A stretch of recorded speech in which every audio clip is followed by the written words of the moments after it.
There's a moment that doesn't look dramatic from the outside. No argument, no victory, no loud declaration of strength. It happens internally, when something that would have triggered you before suddenly doesn't. You pause. You notice your impulse to react, and then you don't follow it. That moment quietly rearranges how life feels, how people respond to you, and how much control you actually have over yourself. Number 1, reaction is the loss of power.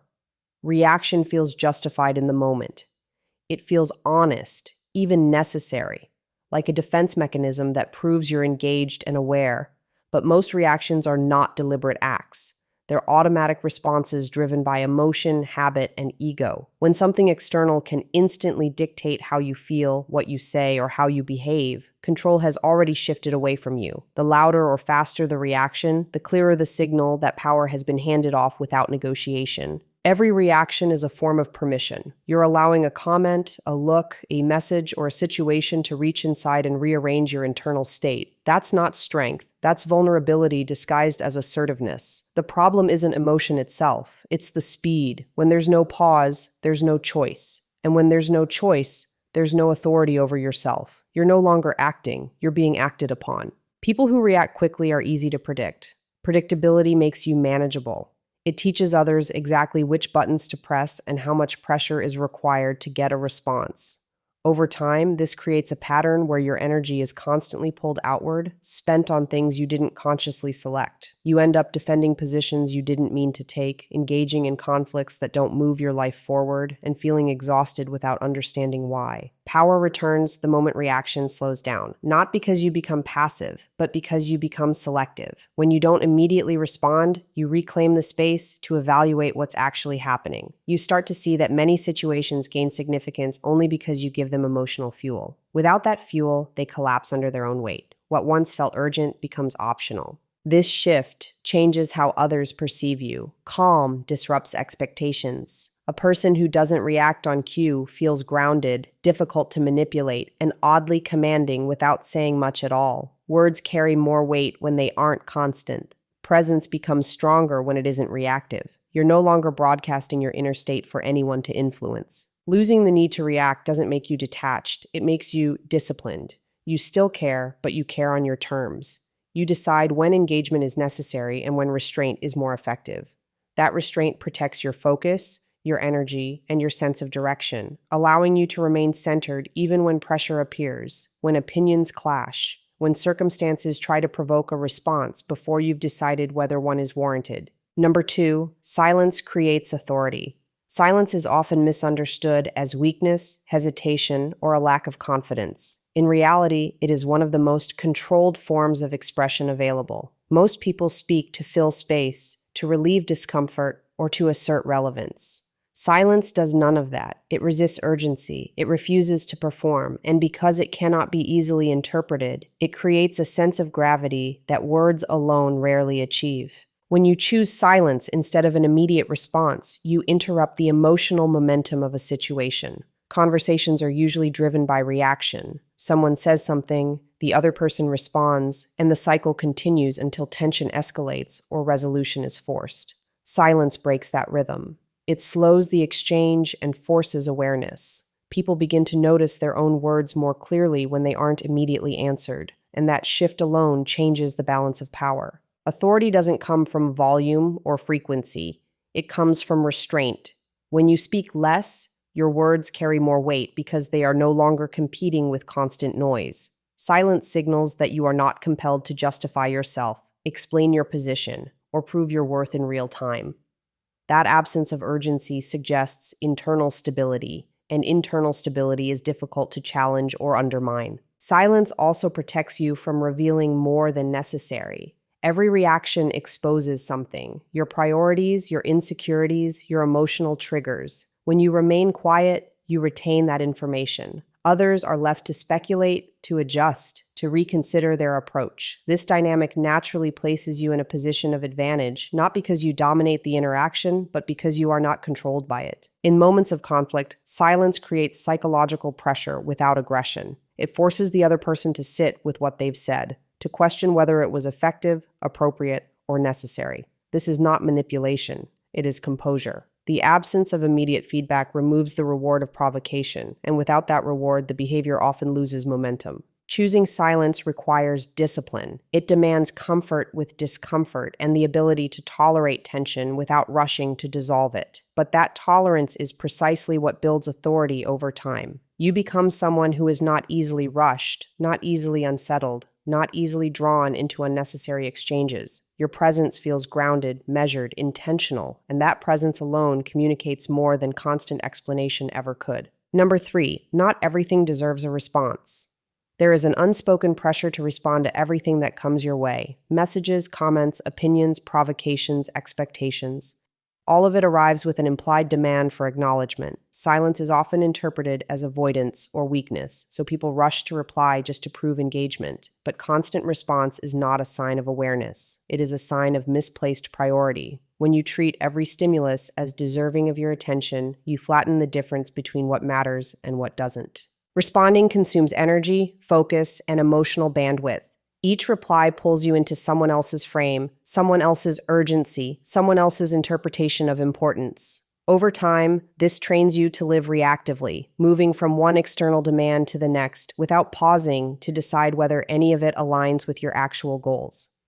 The cost isn't always obvious, but it accumulates quietly as mental fatigue, irritability, and a persistent sense of distraction. Most situations lose their power when left unanswered. Provocations depend on engagement to stay alive. Opinions fade when they aren't validated by reaction. Even criticism often collapses when it doesn't receive resistance or defense. The instinct to respond usually comes from ego, not necessity, the desire to be understood, respected, or seen as competent. But those things cannot be secured through constant explanation. They are established through consistency and restraint. Learning not to respond is not about indifference. It is about discernment. You begin to notice patterns, how certain people seek reaction rather than resolution, how some conversations exist only to drain attention, how many conflicts are optional rather than required. With that awareness, silence becomes a filter. You let what matters through and allow everything else to pass without internal disruption. This shift changes how you experience time and interaction. You're no longer rushing to keep up with every input. You move more deliberately, choosing when engagement is productive and when it's unnecessary. That choice restores a sense of control that constant responsiveness erodes. You stop feeling pulled in multiple directions and start acting from a place of intention rather than obligation. Over time, people adjust to this boundary. They learn that access to your attention is not automatic. Conversations become more focused, more respectful, less performative. You conserve your energy for things that actually move your life forward, rather than spending it on explanations, defenses, or exchanges that offer no return. The world does not require your response to everything it presents, and the clarity that comes from recognizing that allows you to remain centered even when noise surrounds you. Number 4, emotional regulation is a skill. Emotional regulation is often misunderstood as something you either have or you don't, as if some people are naturally calm while others are destined to be reactive. In reality, it is a learned skill, developed through repetition, awareness, and restraint. No one is born knowing how to manage emotional intensity. What looks like composure is usually the result of practice, of choosing not to act on the first impulse again and again until that pause becomes familiar. Most emotional reactions happen faster than thought. A comment triggers irritation, a delay triggers frustration, a disagreement triggers defensiveness. The body responds before the mind has time to evaluate what's happening. Emotional regulation begins with slowing that process down. It requires noticing the physical signals, tightness, heat, acceleration, without immediately attaching a story or action to them. That moment of observation is where the skill is built. Regulation does not mean suppression. Suppression forces emotions underground, where they accumulate and resurface later with greater intensity. Regulation allows emotions to exist without letting them dictate behavior. You feel anger, but you don't let it choose your words. You feel anxiety, but you don't let it rush your decisions. This distinction is critical because unregulated emotion narrows perception and distorts judgment, making temporary feelings feel permanent and urgent. Like any skill, emotional regulation improves with deliberate use. Each time you choose to pause instead of react, you strengthen the capacity for control. The discomfort of restraint is temporary, but the benefits compound. Over time, the emotional spike softens, the urge to respond weakens, and clarity arrives more quickly. What once felt overwhelming becomes manageable, not because life is calmer, but because your internal response is steadier. This steadiness changes how you relate to others. You become less volatile, less predictable, less affected by external chaos. People sense that they cannot easily pull you off balance, and that awareness alters their behavior. Interactions become more measured, conflicts lose intensity, and communication becomes clearer because it is no longer fueled by unchecked emotion. Emotional regulation also protects your long-term direction. Impulsive reactions often create consequences that outlast the feeling that caused them: damaged relationships, unnecessary conflict, regret. Regulation creates alignment between your actions and your values, allowing you to respond in ways that reflect who you are trying to become rather than who you were in a moment of emotional surge. The more consistently you practice this skill, the more reliable your inner state becomes, regardless of circumstance. Number 5, inner stability changes external outcomes. Inner stability is not something people usually notice until it's missing. It reveals itself under pressure, in moments of uncertainty, conflict, or unpredictability. When your internal state is unstable, even minor disruptions feel overwhelming. Decisions become reactive, conversations become tense, and outcomes are shaped more by emotion than intention. But when your inner state is steady, external events lose much of their ability to dictate how situations unfold. Most people assume that outcomes are determined primarily by circumstances, by what others do, by timing, by luck. While those factors matter, the way you internally respond to them often matters more. A stable inner foundation allows you to assess situations without distortion. You see problems as they are, not as your emotions exaggerate them to be. This clarity leads to better decisions, fewer unnecessary conflicts, and more consistent follow-through. When your inner world is calm, your behavior becomes predictable in a way that inspires trust. You don't overreact to setbacks or become euphoric over small wins. This emotional consistency makes others more willing to rely on you, collaborate with you, and take your perspective seriously. People respond differently to someone who remains grounded under pressure than they do to someone whose mood shifts with every external change. Inner stability also changes how you communicate.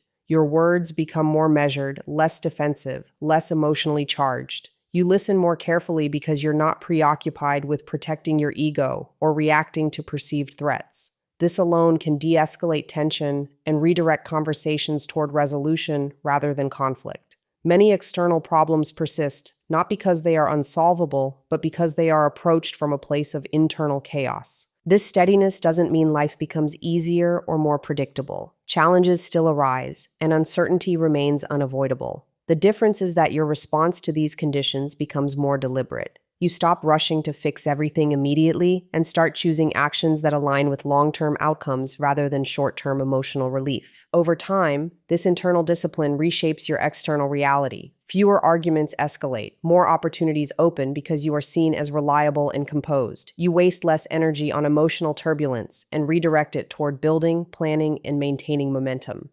Inner stability acts as a filter through which life passes, and when that filter is clear and steady, the world reflects it back in subtle but measurable ways, reinforcing the connection between who you are internally and what unfolds around you. Number 6, freedom begins with self-restraint.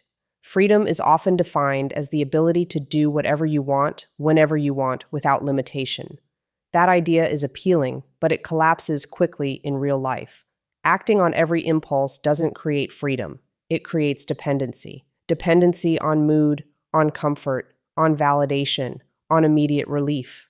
Without restraint, desire dictates direction, and direction changes constantly. What looks like freedom from the outside often feels like chaos from within. Self-restraint introduces structure where impulse would otherwise dominate. It creates a pause between desire and action, allowing choice to exist. That pause is uncomfortable at first because it interrupts patterns that feel familiar and rewarding in the short term. But discomfort is not confinement. In many cases, it is the boundary that protects long-term autonomy. When you can restrain yourself, you are no longer compelled by the first urge that arises. The absence of restraint makes you predictable, to yourself and to others. You eat when stressed, speak when irritated, quit when frustrated. Seek distraction when bored. These patterns form quickly and solidify quietly, limiting your options without you noticing. Restraint breaks these cycles. It forces awareness of why you want something in the moment and whether acting on that want moves you closer to or further from the life you intend to build. Freedom expands as restraint strengthens. You gain the ability to delay gratification without internal conflict, to say no without resentment, to endure temporary discomfort without escaping into impulse. This capacity gives you leverage over your own behavior. You are no longer negotiating with every passing feeling. You decide, and the decision holds. Self-restraint also changes how others interact with you. People sense when someone is governed by impulse versus principle. The latter commands more respect, even when boundaries are firm. Your time, energy, and attention become more protected because you no longer give them away automatically. This protection allows you to focus on fewer things, but with greater depth and consistency. True freedom is not the absence of limits. It is the ability to choose which limits you accept. Self-restraint gives you that choice. It aligns your actions with your values rather than your momentary emotions. Over time, this alignment creates stability, and stability creates room to move deliberately rather than reactively, to build rather than constantly reset, to live with intention instead of being pulled by every impulse that presents itself. You don't gain control by reacting faster. You gain it by choosing restraint when reaction feels automatic. The more disciplined your inner world becomes, the less the outside world can control you.